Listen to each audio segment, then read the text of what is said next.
ಡಿ.ಕೆ. ಶಿವಕುಮಾರ್ ಎಲ್ಲಾ ಪ್ರಕರಣದಲ್ಲೂ ಸೇಫ್ ಅನ್ನೋ ಚರ್ಚೆ ಇತ್ತು. ಆದರೆ ಇವತ್ತು ಸುಪ್ರೀಂ ಕೋರ್ಟ್ ಶಾಕ್ ಕೊಟ್ಟಿದೆ. ಸಿಬಿಐ ತನಿಖೆ ಸಂಬಂಧಪಟ್ಟಂತೆ ಇಲ್ಲ ಅದನ್ನು ವಜಾಗೊಳಿಸಿ ಅಂತ ಹೇಳಿದರು. ಸುಪ್ರೀಂ ಕೋರ್ಟ್ ಇಲ್ಲ, ಹೈಕೋರ್ಟ್ ಹೇಳಿದ್ರು ಕರೆಕ್ಟು ಅಂತ ಹೇಳೋದ್ರ ಮೂಲಕ ಮತ್ತೊಂದಷ್ಟು ಮುಂದೆ ಗಂಡಾಂತರಗಳಿದೆ ಅನ್ನೋ ಸೂಚನೆಯನ್ನು ಕೊಟ್ಟಂಗೆ ಕಾಣ್ತಾ ಇದೆ. ಏನು ಸಮಾಚಾರ? ಡಿ.ಕೆ. ಶಿವಕುಮಾರ್ ಮನೆ ಮೇಲೆ ಅಂದರೆ ಯಾವಾಗ ಗುಜರಾತ್ನ ಶಾಸಕರನ್ನ ತಂದು ಈಗಲ್ಟನ್ಗೆ ಕೂಡ ಹಾಕೋತಾರೋ, ಕಾಂಗ್ರೆಸ್ನ ಅಹಮದ್ ಪಟೇಲ್ ಇವತ್ತು ಬದುಕಿಲ್ಲ. ಅಹಮದ್ ಪಟೇಲ್ ಅವ್ರನ್ನ ರಾಜ್ಯಸಭೆಯಲ್ಲಿ ಗೆಲ್ಸೋಕ್ಕೋಸ್ಕರ ಕರ್ಕೊಬಂದು ಕೂತ್ಕೋತಾರೆ. ಅಮಿತ್ ಶಾ ಆಫರ್ ಇಟ್ಟರು ಕೇಳಲ್ಲ. ಅಹಮದ್ ಪಟೇಲ್ನ ಗೆಲ್ಸ್ಕೋತಾರೆ ಡಿ.ಕೆ. ಶಿವಕುಮಾರ್. ಆವತ್ತಿಂದ ಶುರುವಾಗುತ್ತೆ ಐ.ಟಿ. ಇ.ಡಿ. ದಾಳಿ. ಡಿ.ಕೆ. ಶಿವಕುಮಾರ್ ಸಂಪಾದನೆಯನ್ನು ಕಂಪ್ಲೀಟ್ ಕ್ಲೀನ್ ಕೃಷ್ಣಪ್ಪ ಸ್ವಚ್ಛ ಭಾರತ ಥರ ಎಲ್ಲ ಕಷ್ಟಪಟ್ಟಿದ್ದೆ ಅಂತ ಯಾರು ಒಪ್ಪಕ್ಕೆ ರೆಡಿ ಇಲ್ಲ.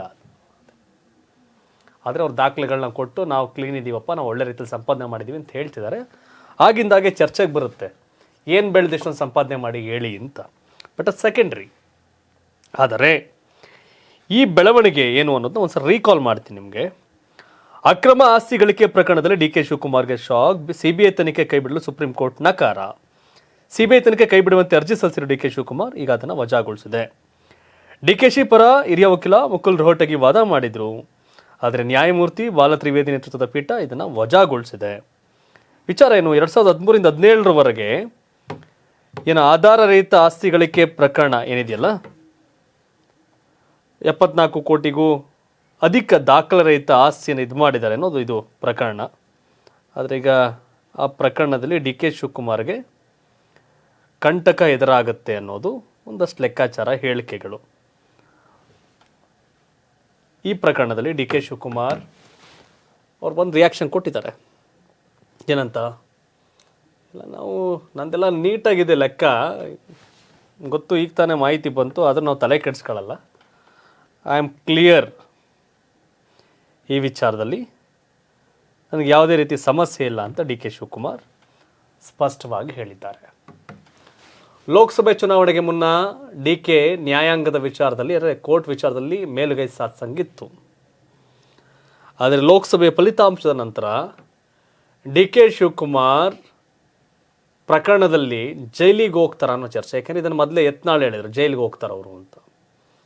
ಕುಮಾರಸ್ವಾಮಿ ಹೇಳಿದರು ಜೈಲಿಗೆ ಹೋಗ್ತಾರೆ ಅಂತ. ಆಗ ಡಿ.ಕೆ. ಹೇಳಿದ್ರು ಇಲ್ಲ, ಇವರೆಲ್ಲ ಸೇರಿ ನಮ್ಮನ್ನು ಕಳ್ಸೋಕ್ಕೆ ಷಡ್ಯಂತ್ರ ಮಾಡ್ತಾರೆ ನನಗೆ ಗೊತ್ತು ಅಂತ. ಬಟ್ ಇದೀಗ ಈ ಪ್ರಕರಣದಲ್ಲಿ ಡಿ.ಕೆ. ಶಿವಕುಮಾರ್ ಏನಾಗ್ತಾರೆ? ಯಾಕಂದರೆ ಪ್ರಕರಣ ನ್ಯಾಯಾಲಯದ ಒಂದು ಸಿಬಿಐ ತನಿಖೆ ಇವೆಲ್ಲವೂ ಆಗ್ತಿದೆ. ಅರವಿಂದ್ ಕೇಜ್ರಿವಾಲ್ ದೆಹಲಿ ಮುಖ್ಯಮಂತ್ರಿಗಳು ಜೈಲಿಗೆಲ್ಲ ಹೋಗಿ ಬಂದಿದ್ದಾರೆ, ತಿಹಾರ್ಗೆ. ತೆಲಂಗಾಣ ಮಾಜಿ ಮುಖ್ಯಮಂತ್ರಿ ಚಂದ್ರಶೇಖರ್ ರಾವ್ ಪುತ್ರಿ ಕವಿತಾ ಸಹ ಜೈಲಿಗೆ ಹೋಗಿದ್ರು. ಸೊ ಇವೆಲ್ಲವನ್ನು ನೋಡಿದಾಗ ಕೂಡ ಡಿ.ಕೆ. ಶಿವಕುಮಾರ್ ಈ ಪ್ರಕರಣದಲ್ಲಿ ಜೈಲಿಗೆ ಹೋಗಬಹುದು ಅನ್ನೋದು ಬಹುತೇಕರ ಅಭಿಪ್ರಾಯ ಕಟ್ಕೊಂಡು ಏನು ಮಾಡೋದು? ತೀರ್ಪು ತಾನೇ ಬೇಕಾಗಿರೋದು. ಪ್ರಕರಣ ಕೋರ್ಟ್ ಏನು ನಿರ್ಧಾರ ತೆಗೆದುಕೊಳ್ಳುತ್ತೆ, ಏನು ಆದೇಶ ಮಾಡುತ್ತೆ, ಅದ್ರ ಮೇಲೆ ನಡೆಯುತ್ತೆ. ಬಟ್ ಒಂದಷ್ಟು ಲೆಕ್ಕಾಚಾರಗಳು ಸಹಜವಾಗಿ ಚರ್ಚೆಗೆ ಬರುತ್ತೆ. ಆ ರೀತಿ ಡಿ.ಕೆ.ಶಿ ಪ್ರಕರಣದಲ್ಲಿ ಸೇಫ್ ಆಗೋದು ಭಾಳ ಕಷ್ಟ ಅಂತ ಹೇಳಲಾಗ್ತಿದೆ. ಈ ಸಂಬಂಧಪಟ್ಟ ನಮ್ಮ ಜೊತೆ ನಮ್ಮ ಹಿರಿಯರು ವಿಜಯ್ ಭರಮಸಾಗರ್ ಅವರಿದ್ದಾರೆ. ಡಿ.ಕೆ. ಶಿವಕುಮಾರ್ ಪ್ರಕರಣ ಅದೇ ಸಿಬಿಐನಿಂದ ಶಾಕ್, ಯಾಕಂದರೆ ಸುಪ್ರೀಂ ಕೋರ್ಟಿಂದ ಶಾಕು, ಸಿಬಿಐ ತನಿಖೆಗೆ ಗ್ರೀನ್ ಸಿಗ್ನಲ್, ಅಂದರೆ ಅದನ್ನು ತಡೆಯಾಜ್ಞೆ ಕೊಡಲ್ಲ ಅಂತ. ನಾನು ಕ್ಲಿಯರ್ ಇರೋದೇ ಆಗಿದ್ದಿದ್ರೆ ಅರ್ಜಿ ವಜಾ ಮಾಡಿ ಅಂತ ಹೇಳ್ತಾ ಇರಲಿಲ್ಲ ಬಹುಶಃ ಅವರು. ಅಂದರೆ ಅಲ್ಲಿ ತಪ್ಪು ಮೇಲ್ನೋಟ ಕಾಣ್ತಾ ಇದೆ. ಅಲ್ಲ, ಸುಮ್ಮನೆ ಫೇಕ್ ಹಾಕಿದ್ರೆ ವಜಾ ಮಾಡಿ ಅಂತ ಕೇಳಿದ್ದಾರೆ. ಹೌದು, ನಾನು ಚೆನ್ನಾಗಿದ್ದೀನಿ, ನಾನು ಪರ್ಫೆಕ್ಟು, ವಜಾ ಮಾಡಿ ಅಂತ ಕೇಳಿದ್ದಾರೆ. ಅದನ್ನ ಲಿಂಕ್ ಮಾಡೋದು ಬೇಡ. ಬಟ್ ಸಾಬೀತಾಗಬೇಕಲ್ಲ ಅದು. ಹೌದು, ಸಾಬೀತಾದಾಗ ಏನಾಗುತ್ತೆ, ಅದು ಕರೆಕ್ಟ್. ನೀವು ಅರ್ಜಿ ವಜಾ ಮಾಡಿ ಅಂದ್ರೆ ನಂಗೆ ಕರೆಕ್ಟ್ ಇದೆ, ಸುಮ್ಮನೆ ಕೇಸ್ ಹಾಕಿದ್ದಾರೆ ಅಂತ ಕೇಳಬಹುದು, ಅದಕ್ಕೆ ಅಧಿಕಾರ ಇದೆ. ಅದ್ರಲ್ಲಿ ಯಾವುದೇ ಇದಿಲ್ಲ. ಸುಮ್ಮನೆ ಕೇಳಿದ್ದಾರೆ. ರಾಜಕೀಯ ದ್ವೇಷದಲ್ಲಿ ಮಾಡಿದ್ದಾರೆ, ಟೈಮ್ ಲೈನ್ ಕೊಟ್ಟು ಹೇಳ್ಬೋದು. ಗುಜರಾತ್ ರಾಜ್ಯಸಭೆ ಚುನಾವಣೆಯ ಸೋಲು, ಅಮಿತ್ ಶಾ ಹಿನ್ನಡೆ, ನನ್ನ ಮೇಲೆ ರಾಜಕೀಯ ದ್ವೇಷಕ್ಕೆ ಕೆಲಸ ಮಾಡಿದ್ದಾರೆ ಅಂತ ಹೇಳ್ಬೋದು. ಅದೇ ಈಗ ಅವರ ಆರೋಪನೇ ಅದೇ ಆಗಿರ್ಬೋದು. ಅದು ಹೇಳ್ಬೋದು. ಆದ್ರೆ ಅವ್ರು ಏನೇ ಹೇಳಿದ್ರು ನನ್ನ ಹತ್ರ ಏನೋ ಹಣಕ್ಕೆ ಲೆಕ್ಕ ಬೇಕಲ್ಲ. ಹೌದು, ಈ ಕೇಂದ್ರ ಸರ್ಕಾರ ಆದ ನಂತರ ಈ ಬೆಳವಣಿಗೆ ಆಗ್ತಾ ಇದೆಯಲ್ಲ ಅಂತ. ಅಂದ್ರೆ ಮತ್ತೆ ಬಂದ ಮೇಲೆ ಅಂತ, ಬಿಫೋರ್ ಲೋಕಸಭೆ ಡಿ.ಕೆ. ಶಿವಕುಮಾರ್ ಅವ್ರಿಗೆ ಪೂರಕವಾದಂತ ವಾತಾವರಣ ಇದ್ದಂಗಿತ್ತು, ಬಚಾವ್ ಆಗ್ಬಿಡ್ತಾರೆ ಅಂತ. ಹೌದು, after Lok Sabha result D K Shivakumar ಮತ್ತೆ ತಿಹಾರ್ಗೆ ಹೋಗ್ಬಿಡ್ತಾರೆ ಅನ್ನೋ ಚರ್ಚೆ ಶುರುವಾಗಿದೆ ಇವೆಲ್ಲವನ್ನು ನೋಡಿದಾಗ. ಹೌದು, ಅಷ್ಟೇ. ಅವರೇ ನನ್ನದೆಲ್ಲ ಲೆಕ್ಕ ಪಕ್ಕ ಇದೆ, ಏನೂ ಮಾಡ್ಕೊಳಕ್ಕಾಗಲ್ಲ ಅಂತ ಅವ್ರು ಹೇಳ್ತಾರೆ. ಬಟ್ ಕೇಜ್ರಿವಾಲ್ ಪ್ರಕರಣ ಇವೆಲ್ಲವನ್ನು ನೋಡ್ತಾ ಬಂದಾಗ ಅದೆಲ್ಲಕ್ಕಿಂತ ಒಂದು ಸ್ವಲ್ಪ ಜಾಸ್ತಿ ಇದ್ದಂಗೆ ಐತಿ ಇದು ವ್ಯವಹಾರ. ಖಂಡಿತ ನೀವು ಹೇಳ್ದಂಗೆ ಮತ್ತೆ ಕಂಬಿ ಹಿಂದೆ ಹೋಗ್ಬೋದಾ ಅನ್ನೋದು ಚರ್ಚೆ ಕುಮಾರಸ್ವಾಮಿ ಅವ್ರು ಹೇಳ್ತಿದ್ರು, ಯತ್ನಾಳ್ ಅವ್ರು ಹೇಳ್ತಾ ಇದ್ದಾರೆ. ಹೌದು, ರಾಜ್ಯ ಸರ್ಕಾರ ಇದನ್ನ ತನಿಖೆ ವಜಾಗೊಳಿಸಿ ಇದು ತನಿಖೆಗೆ ಆದೇಶ ಮಾಡಿತ್ತು, ಅದನ್ನೇ ಕ್ಯಾನ್ಸಲ್ ಮಾಡಿ ಹೋರಾಟಕ್ಕೆ ಹೊರಟಿದ್ರು ರಾಜ್ಯ ಸರ್ಕಾರ. ಸಿದ್ದರಾಮಯ್ಯ ಫಸ್ಟ್ ಗಿಫ್ಟ್ ಕೊಟ್ಟಿದ್ದು ಡಿ ಕೆ ಶಿವಕುಮಾರ್ ಅವ್ರಿಗೆ ಅದೇ. ಆದ್ರೆ ಇದನ್ನ ಇಟ್ಕೊಂಡು ಆಗ್ಲೇ ತನಿಖೆ ಒಂದು ಹಂತಕ್ಕೆ ಹೋಗ್ಬಿಟ್ಟಿತ್ತಲ್ಲ, ಹಾಗಾಗಿ ಇವೆಲ್ಲ ಸಾಧ್ಯ ಇಲ್ಲ ಅಂತ CBI ಹೊರಟಿದೆ ಮುಂದಕ್ಕೆ. ಯತ್ನಾಳ್ ಏನು ರಾಜ್ಯ ಸರ್ಕಾರ ನಿರ್ಧಾರ ತೆಗೆದುಕೊಳ್ತು ಅದ್ರ ಸಂಬಂಧಪಟ್ಟಂಗೆ ಹೋಗಿ ಕೋರ್ಟ್ಗೆ ಹೋಗಿ ಕೂತಿದ್ರು ಯತ್ನಾಳ್ ಕೂಡ. ಕರೆಕ್ಟ್, ಬಸನಗೌಡ ಪಾಟೀಲ್ ಯತ್ನಾಳ್. ಬಟ್ ಈಗ CBI ಏನು ಅರ್ಜಿ ವಜಾಗೊಳಿಸೋದು ಸಂಬಂಧಪಟ್ಟಂತೆ ಏನೆಲ್ಲ ಇತ್ತಲ್ಲ, ಇಲ್ಲ ನಂಗೆ ಕ್ಲೀನ್ ನಂದು ಇದು ಬಿಟ್ಟಾಕಿ ಸುಮ್ಮನೆ ಏನೋ ನಡೀತಿದೆ ಅಂತಿತ್ತಲ್ಲ, ಹೈಕೋರ್ಟ್ ಏನು ಆದೇಶ ಮಾಡಿತ್ತಲ್ಲ ಈ ಹಿಂದೆ, ಏನೋ ಅರ್ಜಿ ಸಲ್ಲಿಸಿದ್ರಲ್ಲ ತನಿಖೆ ಕೈ ಬಿಡಿ ಅಂತ, ಹೈಕೋರ್ಟ್ ಕೂಡ ಅದನ್ನ ಮಾಡಕ್ಕಾಗಲ್ಲ ಅಂತ DKC ಅರ್ಜಿನ ವಜಾ ಮಾಡಿತ್ತು. ಈಗ ಹೈಕೋರ್ಟ್ ಏನು ಆದೇಶ ಕೊಟ್ಟಿತ್ತು ಅದನ್ನ ಈಗ ಎತ್ತಿಡಿದೆ, ಮತ್ತೆ ಅದ ಅರ್ಜಿನ ವಜಾ ಮಾಡಿದೆ. ಈಗ ಇದು ತನಿಖೆ ಆಗತ್ತೆ, ಇದು ಕತೆ. ಆದ್ರೆ ಅವ್ರೇನು ಅವರೆಲ್ಲಾ ಆದಾಯಕ್ಕೂ ಅವರ ಹಣ ಅವ್ರ ಬಳಿ ಇರೋ ಸಂಪತ್ತಿಗೆ ಲೆಕ್ಕ ಇದ್ರೆ CBI ಅಲ್ಲ ಅಮೆರಿಕ ಸಂಸ್ಥೆನೂ ಏನೂ ಮಾಡ್ಕೊಳಕ್ಕಾಗಲ್ಲ. ಕರೆಕ್ಟ್ ಅಲ್ವಾ? ಹೌದು, ಲೆಕ್ಕ ಏನು ಮಾಡ್ಕೊಳಕ್ಕಾಗಲ್ಲ ಡಿ ಕೆ ಶಿವಕುಮಾರ್ ಅವ್ರನ್ನ. ಆದ್ರೆ ಲೆಕ್ಕ ಬುಕ್ಕ ಇಲ್ಲ ಅಂದ್ರೆ ಬುಕ್ ಹಾಕ್ತಾರೆ ಅಂತ. ಬಹುಶಃ ಅವರು ಅದೇ ಪದೇ ಪದೇ ಹೇಳ್ತಾ ಇರೋದು ಅದೇ ಅಲ್ವಾ ಅಂತ, ಷಡ್ಯಂತ್ರ ಷಡ್ಯಂತ್ರ ಷಡ್ಯಂತ್ರ ಷಡ್ಯಂತ್ರ ಹೆಂಗಾಗುತ್ತೆ ಅಂತ. ಈಗ ನಮ್ದೇನಾಗುತ್ತೆ, ಮುಂದೊಬ್ಬ ಟ್ರಾಫಿಕ್ ಪೊಲೀಸ್ನವನ್ ಇದ್ದ, ಸರಿನಾ? ನನ್ಗೆ ಆಗ್ದಾರ ನೋಡ್ಬಿಟ್ಟೆ ಶಿವಕುಮಾರ್ ಹೆಲ್ಮೆಟ್ ಹಾಕೊಳ್ದೆ ಬರ್ತಾನೆ, KM ಶಿವಕುಮಾರ್ ಅವ್ನು ಹಿಡ್ದಾಕಿ ಅಂತಂದ್ರೆ ನಾನು ಹೆಲ್ಮೆಟ್ ಹಾಕೊಂಡು ನನ್ನ ಹತ್ರ DL ಎಲ್ಲ ಇಟ್ಕೊಂಡೆ ಡಾಕ್ಯುಮೆಂಟು, 100 ಜನ ನನ್ನ ಮೇಲೆ ಕಂಪ್ಲೇಂಟ್ ಇಲ್ಲಿ ಟ್ರಾಫಿಕ್ ಪೊಲೀಸರ ಹತ್ರ, ನೋಡಿ ಸ್ವಾಮಿ ಹೆಲ್ಮೆಟ್ ಹಾಕಿದ್ದೀನಿ, ರೂಲ್ಸ್ ಫಾಲೋ ಮಾಡಿದ್ದೀನಿ, ಎಲ್ಲ ಇದೆ ಅಂತ ನಾನು ಹೋಗ್ಬೋದು. ನನ್ನ ಹತ್ರ ಏನಾರ ಒಂದು DL ಇಲ್ದೆ ಇದ್ರೆ ಅವ್ನು ಹಾಕೊಟ್ಟವನ್ ಗುರು ಸಿಗಾಕಂಡೆ ಅಂತ ಹೇಳ್ಬೋದು. DL ಇಲ್ವೋ ರಾಜಕೀಯ ದ್ವೇಷದಿಂದ ಈ ಪ್ರಕರಣ ಮಾಡಿದಾರೆ ಅನ್ನೋದ್ರೆ ನಂತರ ಎಲ್ಲ ದಾಖಲೆಗಳು ಕರೆಕ್ಟ್ ಇದ್ರೆ ಇಂಥ 1000 ಕೇಸ್ ಹಾಕೊಳ್ಳಿ, ಏನು ಮಾಡ್ಕೊಳಕ್ಕಾಗಲ್ಲ. ಕರೆಕ್ಟ್. ನನ್ನ ಹತ್ರ ಫಾಲ್ಟ್ ಇದ್ರೆ ಏನ್ ಮಾಡಕ್ಕಾಗತ್ತೆ? ಎಲ್ಲೂ ಕೂಡ ಆ ಥರ ಹೇಳ್ತಾ ಇಲ್ಲ ಅಷ್ಟೇ. ಆದಾಯ ಮೀರಿದ ಆಸ್ತಿ ಗಳಿಕೆ ಅಂತವ್ರೆ. ಸ್ವಾಮಿ ಆದಾಯ ಮೀರಿದ್ದಲ್ಲಿ ನನ್ಗಿರೋ ಆದಾಯನೇ ಅದು ನೋಡ್ಕೊಳ್ಳಿ, ದಾಖಲೆ ಸೋರ್ಸ್ ನೋಡ್ಕೊಳ್ಳಿ ಲೆಕ್ಕ ಕೊಟ್ರೆ CBI ಅವ್ರ ಅಪ್ಪ ಅವ್ರ ಅಪ್ಪನಂತ ಕಂಪ್ನಿ ಏನಿದು ಇನ್ವೆಸ್ಟಿಗೇಷನ್ ಏಜೆನ್ಸಿ ಬಂದ್ರೆ ಏನೋ ಮಾಡಕ್ಕಾಗಲ್ಲ. Correct sir. ಬಟ್ ನಾನು ಇಲ್ಲೇನೋ ಆಟ ಆಡ್ಬಿಟ್ಟು ನಂದು ಯಾರೋ ಹಾಕೊಟ್ಪ, ಗುರು ನನ್ನ ಅವನ್ನ ಹಾಕೊಡ್ಲಿ, ನಾನು ಕರೆಕ್ಟ್ ಆಗಿದ್ರೆ ಯಾರು ಹಾಕೊಟ್ರೇನಂತೆ ಅಲ್ಲಿ ಅಲ್ವಾ? ನನ್ನ ವಿರುದ್ಧ ಯಾರೋ ಷಡ್ಯಂತ್ರ ಮಾಡ್ಬಿಟ್ರು, ನಾನು ಕರೆಕ್ಟ್ ಆಗಿದ್ರೆ ಇಂಥ 1000 ಷಡ್ಯಂತ್ರ ಮಾಡಲಿ, ಹೌದು, ಏನು ಮಾಡ್ಕೊಳಕ್ಕಾಗಲ್ಲ. ಹಾಗಾಗಿ ಡಿ ಕೆ ಶಿವಕುಮಾರ್ ಹೇಳ್ತೀನಿ ನಾನು ಕರೆಕ್ಟ್ ಆಗಿದ್ದೀನಿ ಅಂತ. ಬಟ್ ರಾಜಕೀಯ ದ್ವೇಷ ಏನೇ ಹೇಳ್ಕೊಳ್ಳಿ ಸೆಕೆಂಡ್ರಿ, ಅದು ಎಲ್ಲಾ ರಾಜಕೀಯ ಪಕ್ಷ ಅಧಿಕಾರದಲ್ಲಿದ್ದಾಗ ಎಲ್ಲರೂ ಮಾಡೋದು ಅದೇ ಕತೆಗಳನ್ನ. ಹೌದು, ಅದರಿಂದ ಏನು ಅರ್ಥ ಆಗಿಲ್ಲ. ಇವ್ರು ಬಂದಾಗ ಅವ್ರನ್ನ, ಅವ್ರು ಬಂದಾಗ ಇವ್ರನ್ನ, ಕಾಮನ್ ಅದು ನಡೀತಾ ಇರುತ್ತೆ. ಬಟ್ ನಾವು ಕ್ಲೀನ್ ಆಗಿದ್ರೆ ಯಾವನ್ ಬಂದ್ರು ಏನು ಮಾಡ್ಕೊಳಕ್ಕಾಗಲ್ಲ, ಅದಕ್ಕೆ ಹೆದರ್ಬೇಕಾಗಿಲ್ಲ. ಹೌದು, ಡಿ ಕೆ ಶಿವಕುಮಾರ್ ಈ ಪ್ರಕರಣದಲ್ಲಿ BJP JDS ಅವ್ರು ಹೇಳ್ತಾರೆ ಜೈಲ್ಗೆ ಹೋಗ್ತಾರೆ ಅಂತ, DK ಹೇಳ್ತಾರೆ ಇಲ್ಲ ನಾನು ಕ್ಲಿಯರ್ ಅಂತ. ನೋಡೋಣ, ಇನ್ವೆಸ್ಟಿಗೇಷನ್ ಗೊತ್ತಾಗುತ್ತೆ. CBI ಇನ್ವೆಸ್ಟಿಗೇಷನ್ ತುಂಬಾ ಚುರುಕಾಗಿ ಏನಾದ್ರು ಮಾಡುತ್ತಾ ಅಥವಾ ಏನೋ ಲೋಕಸಭೆ ಆದ್ಮೇಲೆ ಚುರುಕಾಗಿರೋಂಗರೆಲ್ಲ ಅದನ್ನೇ ಹೇಳಿದ್ ನಾನು, ಲೋಕಸಭೆ ಆದ್ಮೇಲೆ ಚುರುಕಾಗಿದ್ದಾರೆ, ನೋಡ್ಬೇಕೇನಾಗತ್ತೆ ಅಂತ. ಇದು ಎಲ್ಲ ಒಂದ್ ಕಡೆ ಶಿವಕುಮಾರ್ ಅವ್ರಿಗೂ ಇತ್ತ ಮುಂದೆ ಮತ್ತೆ ಇದು ಓಪನ್ ಆಗುತ್ತೆ ಅಂತ. ಅದು ಸಹಜ ಸರ್, ಅದು ಸಹಜ. ಏನಾರ ಕೇಂದ್ರದಲ್ಲಿ NDA ಅಧಿಕಾರಕ್ಕೆ ಬರದೆ ಇಂಡಿಯಾ ಮೈತ್ರಿಕೂಟ ಬಂದಿರೋ ಎಲ್ಲ ಕ್ಲೀನ್ ಕೇಸು ಇರ್ತಿರ್ಲಿಲ್ಲ ಅಂತ ಬಹುಶಃ ಎಲ್ಲರೂ ಮಾಡೋದು ಅದನ್ನೇ ಆಗೋಗಿರೋದು. ಹೌದು, ಜಗನ್ನು ಚಂದ್ರಬಾಬು ನಾಯ್ಡು ಒಳಕ್ ಹಾಕಿದ್ರು, ಈಗ ಚಂದ್ರಬಾಬು ನಾಯ್ಡು ಜಗನ್ ಒಳಕ್ ಹಾಕಕ್ ಹೋಗ್ತಾವ್ರೆ.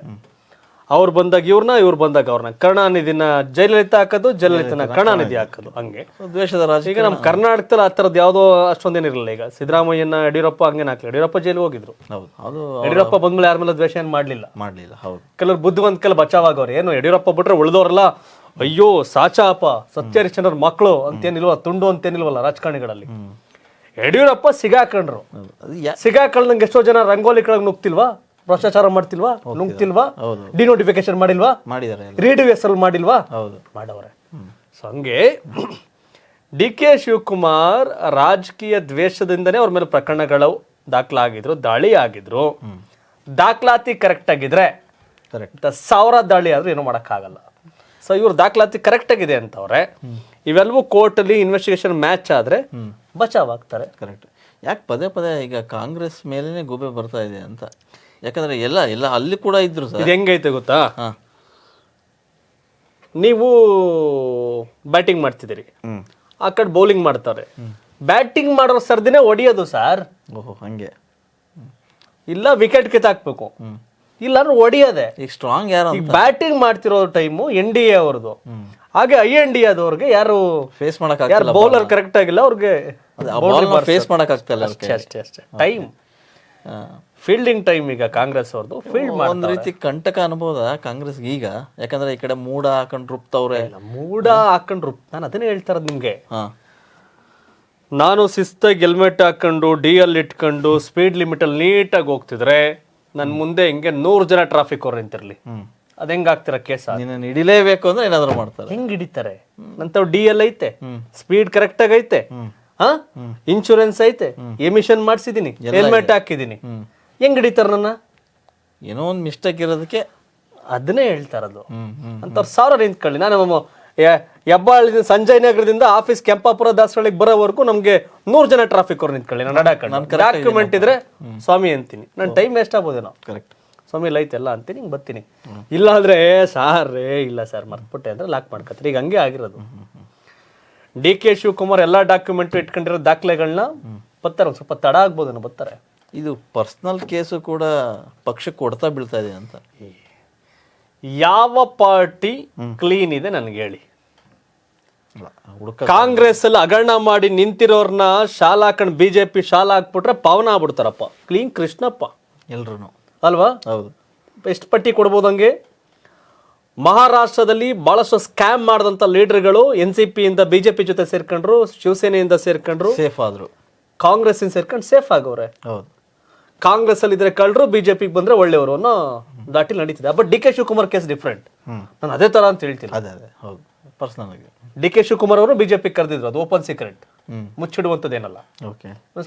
ಅಮಿತ್ ಶಾ ಮೋದಿನ ಎದುರಾಕೊಂಡ್ರಲ್ಲ, ಹಾಗಾಗಿ ಒಂದ್ ಸ್ವಲ್ಪ ಇವ್ರದ್ದು ಗೊತ್ತಿತ್ತು ಲೋ ಪೋಲ್ಸ್ ಏನು ಅಂತ, ಹಾಗಾಗಿ ಭದ್ರವಾಗಿ ಇಟ್ಕೊಂಡವ್ರೆ. ಬಟ್ ಇದೆಲ್ಲ ಪಾಸ್ ಆಗ್ತಾರ ಫೇಲ್ ಆಗ್ತಾರ ಕಾದ್ ನೋಡ್ಬೇಕು.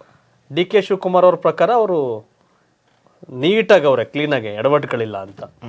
ಬಟ್ ಅವ್ರು ಏನೋ ಹಿಡ್ಕೊಂಡು ಕೂತಿರ್ತಾರೆ.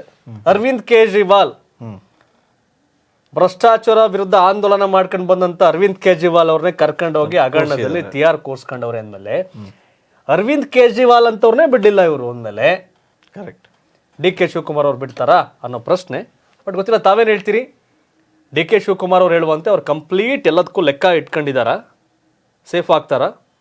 ನರೇಂದ್ರ ಮೋದಿ, ಅಮಿತ್ ಶಾ ಅಂದ್ರೆ CBI ED ಮೂಲಕ ಏನೇ ಷಡ್ಯಂತ್ರ ಮಾಡಿದ್ರು DK ಶಿವಕುಮಾರ್ ಜೈಲಿಗೆ ಹೋಗೋ ಸನ್ನಿವೇಶ ಬರಲ್ವಾ, ಅಥವಾ ಜೈಲಿಗೆ ಹೋಗ್ತಾರ? ತಾವೇನು ಹೇಳ್ತೀರಿ? ಕಾಮೆಂಟ್ ಮಾಡಿ ತಿಳಿಸಿ. ಧನ್ಯವಾದ. ಇದು ಕರ್ನಾಟಕ TV, ಕನ್ನಡಿಗರ ಧ್ವನಿ.